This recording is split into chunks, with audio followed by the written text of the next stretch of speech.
This is Steve Brule from Studio Brule, and I'm here with two of the Liberty Bells in London, England, with Catherine and Paula. And today there's a couple of topics on their minds. One we'll start out with is a shadow minister for the Women's Equality Party. Her name is Sarah Champion. Champion, yes. And I guess she made an accusation, or rather identified two groups involved in some rape issues, a group of Pakistanis and a group of white women who are being raped. How did this turn into a controversy? What happened? Well, she mentioned the word race, or she mentioned that that there were that there was a Pakistani group and a white demographic that were involved, and according to the left and the Women's Equality Party, I'll just read their headline here: child sexual exploitation is a gender, not a race issue.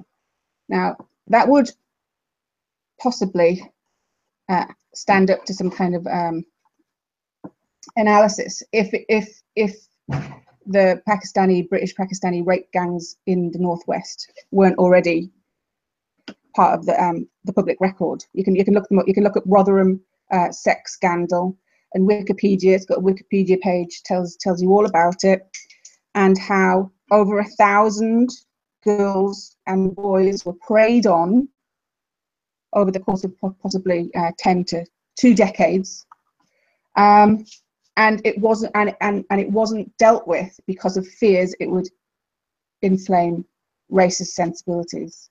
And she's claiming focusing on the actions of men in one community is racist and distracts from prevention and survivor support. Okay, so yeah, in the Rotherham child sexual abuse scandal, it's been described as the biggest child protection scandal in UK history. And from the late 80s until 2010s, organised child sexual abuse continued almost unchallenged in northern English towns of Rotherham in South Yorkshire. The first convictions took place in 2010 when 5 British Pakistani men were convicted of sexual offences against girls aged 12 to 16, but the ringleaders remained at large, and they still do. There's a woman called Sarah Robotham, who was part of this is another town in the Northwest, Rochdale's crisis intervention team coordinator from 2003 to 2014. I'll just quote what she says here: "Once I began to see the magnitude of the problem, I went out of my way to tell everybody about it. My calls to the police were ignored. The social workers told me the girls were making lifestyle choices. At the time, I thought I was going mad." Well, you would. And could no one see we were in the midst of a major crisis where these girls were being raped on an industrial scale? They were being picked up in taxis and taken God knows where. A 14-year-old girl with learning difficulties told me a man in his 40s poured petrol over her and threatened to set her on fire unless she performed a sexual act on him.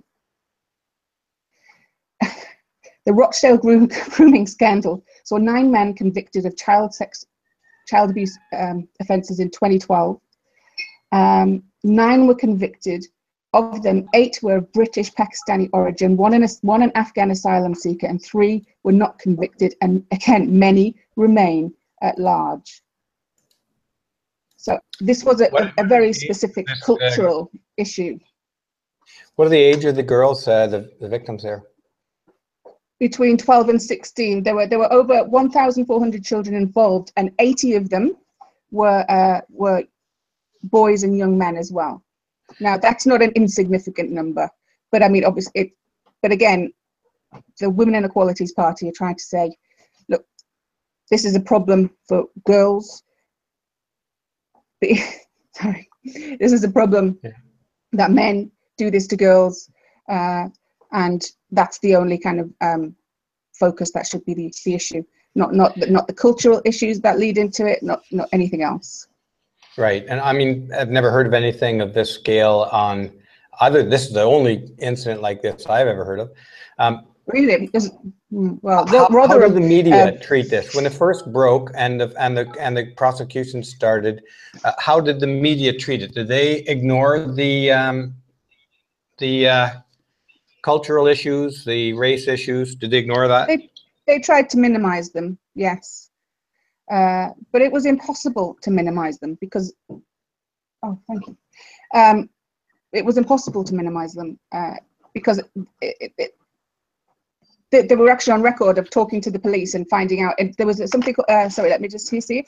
The J report, let me see. Not talking about, there was a J report in 2014. Do you have a link to the information you were just reading from? Yeah, that's just on the Wikipedia page. I've put the Women's Equality Party statement out saying that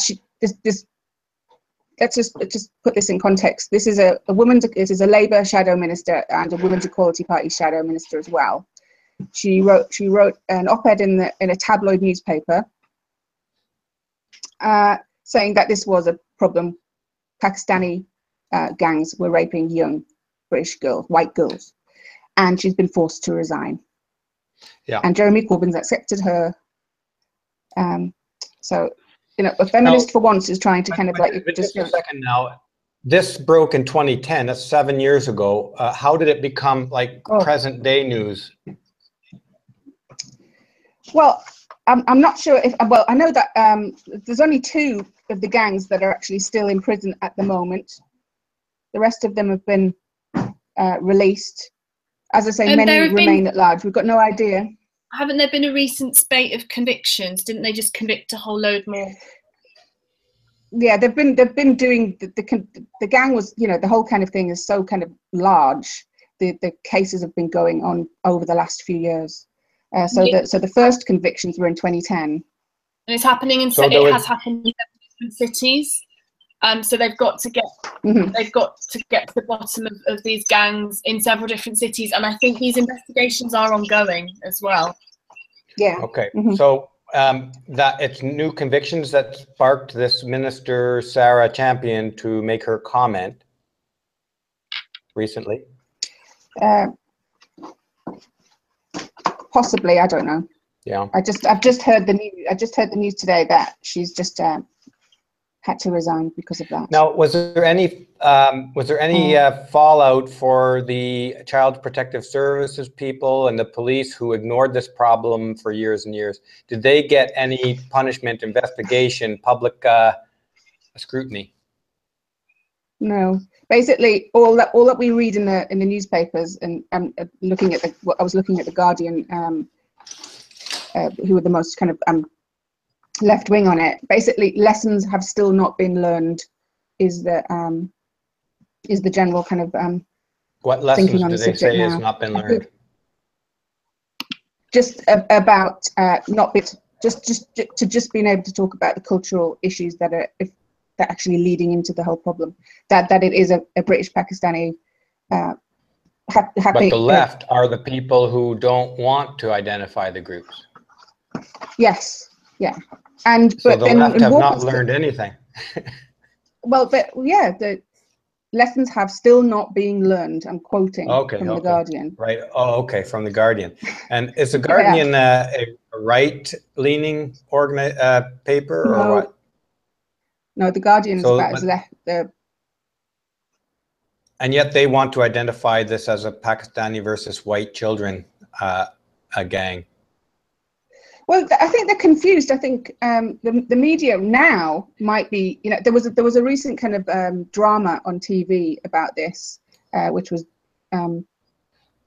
it's kind of fresh in people's memory and a bit more kind of emotive and emotional, because literally the kind of the testimony coming from the actors' mouths of what the girls went through was literally absolutely horrific.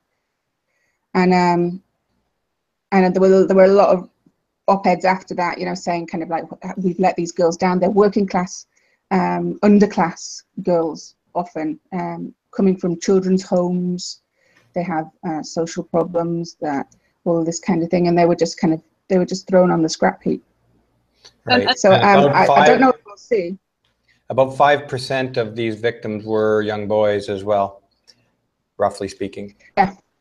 Yeah. Yeah. There is boys. So I've just looked up that there was a conviction of 18 people last week for the Newcastle on Time. So I think that's why it is so kind of right. The 17 men and 1 woman were convicted. And as you were saying, that drama on the BBC, and of course it was, given that it was the BBC, they did play up the victim blaming aspect, and they played down the race aspect of it. They played down the race. Really, yeah. They played down the racial aspect of it, in as much as it was very much presented. There's been this idea that the reason the police wouldn't pursue it was because they didn't want to stir up race relations. But I think the story that the BBC told was the police didn't want to pursue it because they didn't take the girls seriously, which of course was absolutely a part of it. They really didn't go into the ins and outs of why the police may not have wanted to stir up race relations in the UK. So that was the BBC's bias. So you said there's 15 convictions, 14 men, 1 woman. Are they all Pakistani? All the men are Pakistani, and there was white. What's the woman's role in this? Well, what's probably happened is she was, because again, this all goes back to this idea of the so-called victim blaming. Part of the way these men operate is that they target very vulnerable girls, and part of these girls' vulnerability is that they are already doing things that they're not supposed to be doing, probably because they come from troubled backgrounds. Often they're in care, often they're drinking, underage drinking anyway, having underage sex anyway.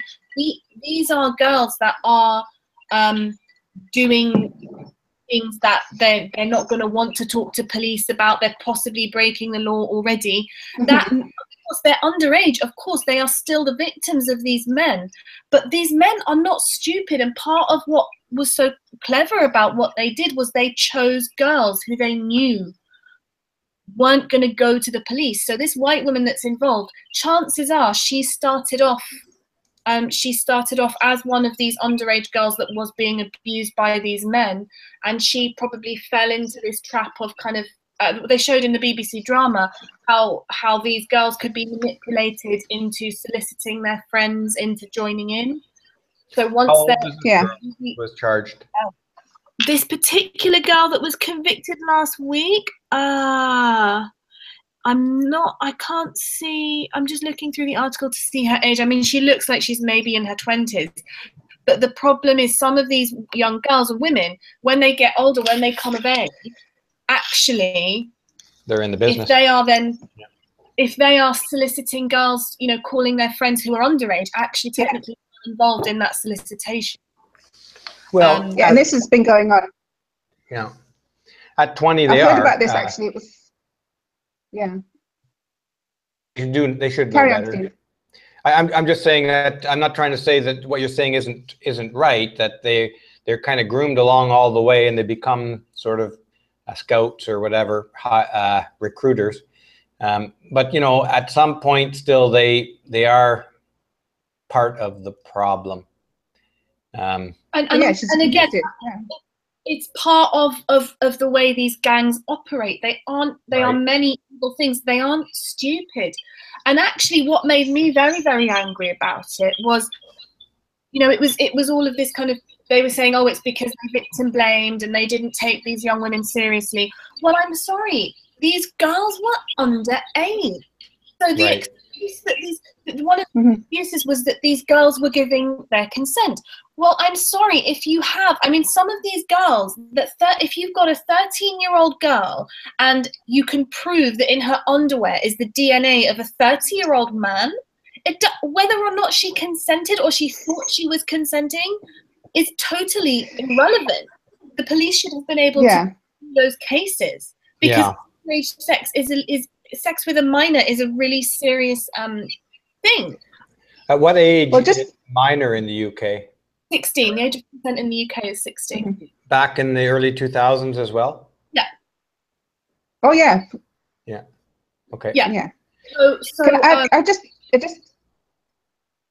I found the quote from the J report in August 2014, which said failure to address the abuse was attributed to a combination of factors revolving around race, class, and gender. I think they mean sex, not gender. Oh, I bloody hate it when they say gender when they mean sex. Contemptuous and sexist attitudes towards mostly working class victims, fear that the perpetrator's ethnicity would trigger allegations of racism, and damage community relations. So basically these young girls who were living on the edges anyway, are just thrown to the wolves for political correctness. I mean, I come from, I've actually heard about this. I didn't realize that the prosecutions happened, but I'd heard about Operation Sanctuary and that, because I live in the northeast of England, where Newcastle, where these convictions, Catherine's just said, have taken place. And I'd heard about Operation Sanctuary. And I come from an underprivileged background. And I remember in the 80s kind of being a latchkey kid, you know, hanging around with kids from, you know, from homes, from, you know, drinking too much, kind of doing other stuff that was, you know, a bit dodgy, and seeing some girls get into absolutely hideous situations. I got out of a couple myself. Luckily, I never got seriously hurt. I managed to talk my way out of one of them. But you know, we were just a group of kind of kids that nobody gave a shit about, and we would wander around the like shithole town where we were living, and do anything for, you know, for free fags and free drink. And a lot of the girls that I knew literally did do a lot more for free fags. And I mean fag, I mean cigarette, I don't mean. Yeah, no, I'm British terminology. But yeah, actually, yeah, and a lot of, I mean, I got out, so yeah, I can imagine. I wasn't, certainly.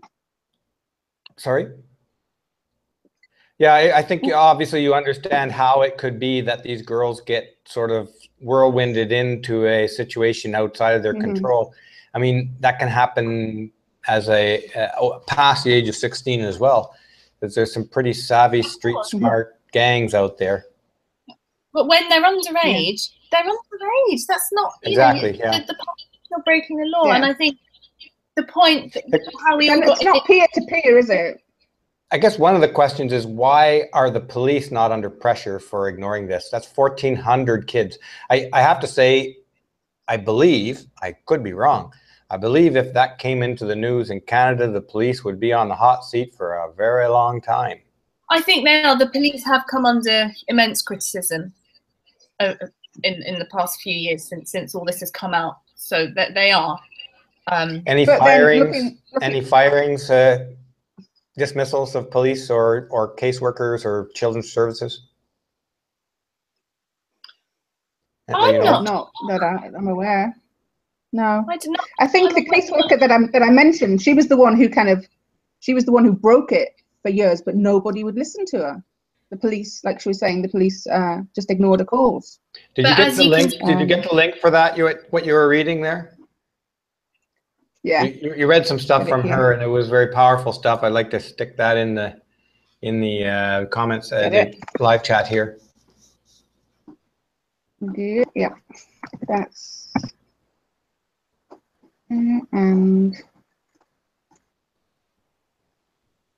there's a lively discussion going on in the comments as well here. Oh, can you put a link to the comments in here, because I can't actually. You have to look at it through the live. It's on my Twitter feed if you want to read the comments in the live stream. Okay. But if you that's the link there. I'll put that into the comments so people can have a look at it. The Rotherham scandal. So this is a well-known scandal throughout the UK now. Oh yeah. I presume. Yeah. So the minister is now resigned from whatever it was she's doing. She's now like she's still a minister, right? She's still an MP, but she's resigned from the shadow cabinet. From the shadow cabinet. Yeah. Okay. Yeah. Okay.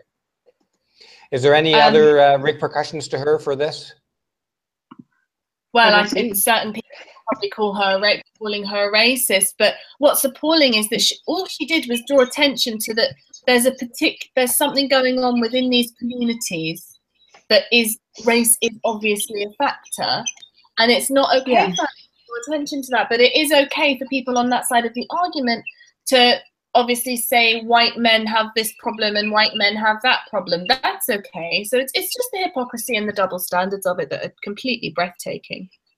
Mm-hmm. Well, the logical inconsistencies of it are just a bit, because in Sophie Walker's statement, she seems to be saying that it's a numbers game, you know, and if it is a numbers game, then, you know, why don't we care more about male suicide than we care about female suicide? Or if I think we know the answer to that.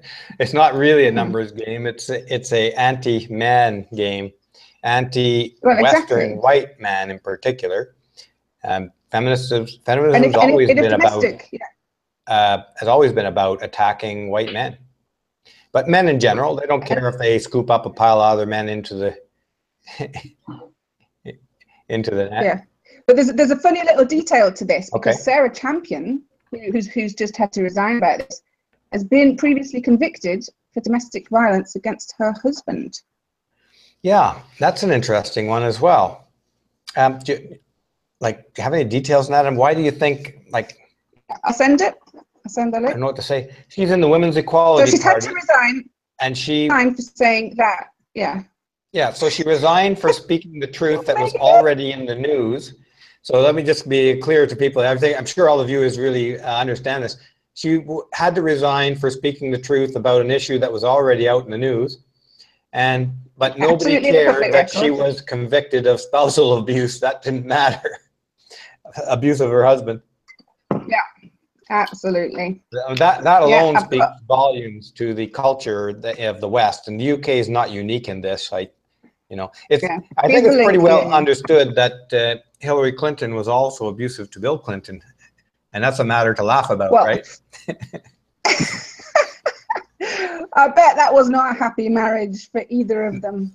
No. You know, I wouldn't want to. Yeah. Yeah. It's not that she didn't have reason to be angry at Bill, I'm sure, but you know, a fist is a fist, and absolutely. Well, you know, maybe we get what we deserve. You know, and just at the time that we deserve them. So. To segue from this point about how facts and truth and logic just not having anything to do with how people are responding to things. Just a little story from England about ridiculous outrage. Do you have clocks over in Canada, the shoe shop? Do we have what? Do you have the shoe store clocks? Shoe store clock? The shop Clark's shoes. Clark's shoes. Yeah, of course. Yeah. Clark. I mean, they're sold alongside of all kinds of other shoes, but they're well known to be very good shoes. So in the UK, most children get their shoes from Clark's. Like they're their shoes for school. So there has been a story in the UK about a mum who went to buy her daughter some shoes, and of course she picked shoes. She picked this pair of ballet pumps that were the flimsiest shoes that they had, and of course they had a name that was like Dolly Babe, or so I think they were called Dolly Babe, and they had a little heart on the insole, and the boys' shoes had a football on their insole. So sorry, the boys' shoes had what? Football, a picture of a football on the insole, whereas the girls had a heart on the insole. So there's been it's been in the media, and people have been shaming Clark's, and Clark's have been called sexist, and their shoes are limiting the choices of girls, and the Advertising Standards Agency have also weighed in on it. And what is crazy, just anyone out there who wants to see the truth of this, anyone out there needs to just go to the Clark's website, click, and look at the shoes. Okay, they are sturdy, really thick soles. They're really they're completely. Hello? Something's going on with your sound there. Oh, sorry. The shoes are really good quality. They're non-sexual. They're sturdy. They're like well made.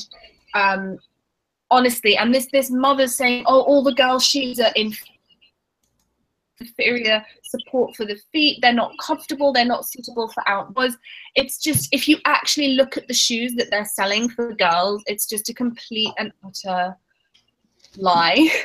Yeah. And it reminds me of the story of the actress who was sent home from her day job because her contract said that she had to wear 2-inch heels, but she turned up in flat shoes. And so she went to the media and she started a petition about, and the whole media was going crazy that women were being forced to wear high-heeled shoes to work. Actually, her contract stipulated 2-inch heels. And it was just a lie. The whole thing was a lie. And everyone, and nobody was interested in the truth behind it. And you know, as well, that happening right now. Heels can be stipulated, but they're not stipulating stilettos and, you know, Milano Blahnik bloody shoes, are they? You can wear wedges, you can wear square-heeled shoes. Well, you know, the contract specifically stated she needed to be wearing shoes of 2 inches. And if you go to you could go to the Clarks website and search for women's shoes with 2-inch heels. They were a lot less sexy than the little flat ballet pumps she turned working. And actually, I wonder if she'd actually, if, you know, she said she's an actress. I wonder if she had to get a part and she had to kiss Tom Cruise. She'd kind of go to the media and says that this I can't go on, you know, it's a horribly sexist kind of industry. I have to kiss Tom Cruise. You know, how sexist is that? Well, I would actually throw up if I had to kiss Tom Cruise. Oh no! Tom Cruise is not popular in the UK. Am I taking that? Oh, I like him. I like him. I don't. He's gross. He's absolutely gross. And those poor women that are married. I like him. The women that are married to Tom Cruise have to wear horrible flat shoes because he's so short. Oh, geez. Especially so many injustices in the world. Where does it all end? I don't know. I don't know if he is short. I just think they're much taller than him. You know, because my partner is kind of, I think, the same height as Tom Cruise, and he's 5'11", I think. Oh, so, I don't think Tom Cruise is that tall. But that's not 6 foot. But yeah. I don't. And well, they also had to become Scientologists, which is pretty rubbish. Well, now they're got to draw the line somewhere there. That's a nasty requirement. Well, Steve actually has given me permission if ever, like, Tom Cruise is allowed. I'm allowed to be unfaithful with Tom Cruise, and you're allowed to be unfaithful with Tom Cruise. Unfaithful with Tom Cruise. If we can have one of those nights. I've forgotten who I think his was Wilma Deering from, but I don't know what she looks like now. Okay, so this is a message for Tom Cruise out there. Tom, if you ever happen by Studio Brûlée and you come across this, you can know that Paula Wright is formally permitted to have a one-night stand with you in London, if that suits your fancy. Oh, I can't believe it. And all is good, no questions asked. I told you. Catherine, I've just come back from the gym and I look like a complete, I can't believe it. He'll look at this now and just let him get in there. You know, Tom, if you're watching, honestly, I scrub up a bit better. I'm gonna have to send the link to Tom Cruise's where this goes. Could be good for the channel. Oh, no! I should have watched it. Can we live stream that? Can we live stream this night? No, I'm not. Okay, say no more. You know, he's in hospital. I might just, you know, put on a nurse's outfit and, you know, just go to London and. Are you out there, Tom? Yeah. Anyway, move on. Okay, I think that's all of our topics for today. We're kind of out of time. It's almost 10 to 4, and this is probably a good place to stop it. Thank you, everybody, for watching, and stay tuned for more interesting content coming on Studio Brûlée. And thank you again for watching. Thanks for joining us, ladies. Bye.